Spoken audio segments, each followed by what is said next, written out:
Look, have you ever had one of those moments where you're just sitting there? Maybe it's late at night. Maybe it's on a Sunday afternoon.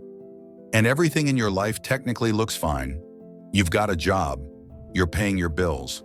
From the outside, people would probably say, you're doing pretty well. But inside, you feel off. Not sad enough to call it depression. Not stressed enough to say something's wrong. Just this quiet, uncomfortable feeling like, is this it? Why do I feel lost when nothing is actually broken? And the weirdest part is, you almost feel guilty for feeling this way, like you're not allowed to feel lost because life looks fine. If that's you, yeah, that's literally what we're talking about today. My name is Peter, and I feel lost even when life looks fine. If you're someone who has done all the right things, followed the expected path, checked the boxes, but still feels empty, disconnected, or unsure about where your life is actually going, make sure to hit the subscribe button and give this video a thumbs up if this helps you out. And look, this isn't going to be one of those just be grateful videos, because gratitude doesn't fix misalignment. And this is where it gets really interesting. Here's the thing most people don't realize. Feeling lost isn't a failure of effort. It's usually a failure of direction. And society is really good at confusing the two. We're taught that if you get educated, get a job, make money, stay busy, then clarity will eventually show up. But that's not how the human brain actually works.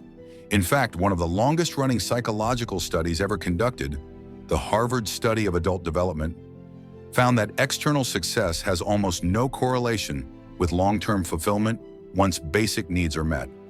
Let that sink in. You can be doing well on paper and still feel deeply unfulfilled. And that's not a character flaw. That's biology and psychology colliding with modern life. The first big reason you feel lost is that you're running someone else's definition of success. Most people never stop to consciously define what a good life actually means to them. They inherit it from parents, from culture, from social media, from comparison. And here's what happens. You start chasing outcomes that aren't emotionally aligned with who you are. So you achieve them. And instead of feeling fulfilled, you feel confused.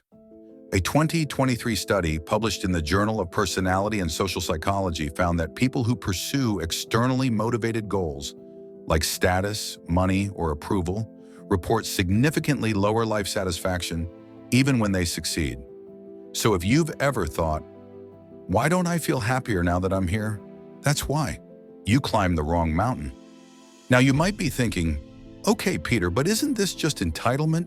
Like, shouldn't I just be grateful? No, and here's why. Gratitude is about appreciating what you have. Direction is about where you're going. You can be grateful and lost at the same time. Think of it like this. Imagine you're on a train. The seat is comfortable, the temperature is perfect, the snacks are decent, but the train is going in the wrong direction. Being grateful doesn't magically change the destination. The second reason you feel lost is that your brain is starving for meaning, not comfort. Here's what most people don't realize.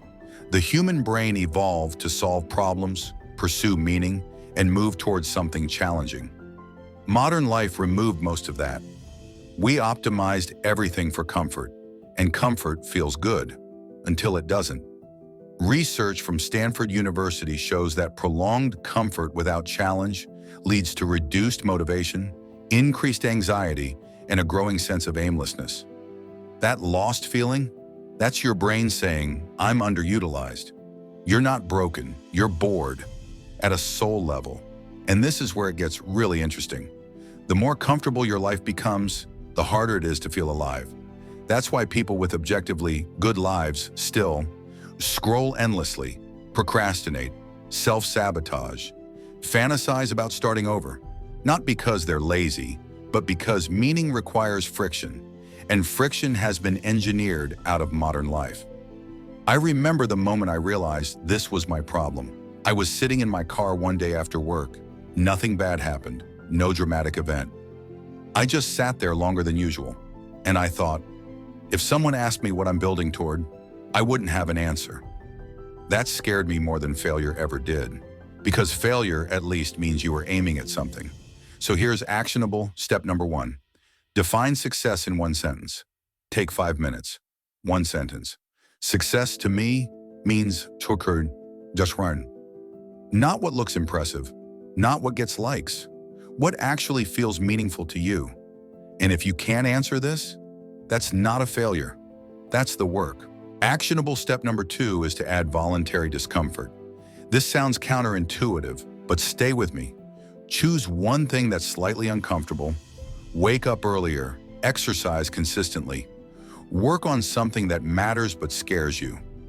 Psychologists call this self-directed challenge, and it's been shown to significantly increase feelings of purpose. Comfort numbs, challenge sharpens. Actionable step number 3 is to create silence. 10 minutes a day, no phone, no music, no input, just you. This is where clarity shows up. Not in noise, not in motivation videos, but in silence. And now listen closely. Feeling lost doesn't mean you're behind, it means you're waking up.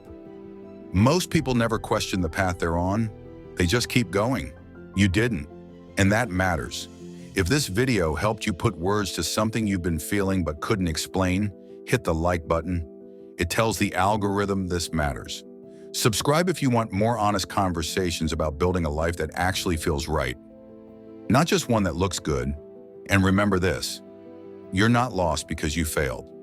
You're lost because you're ready for something more. And that is where real life starts.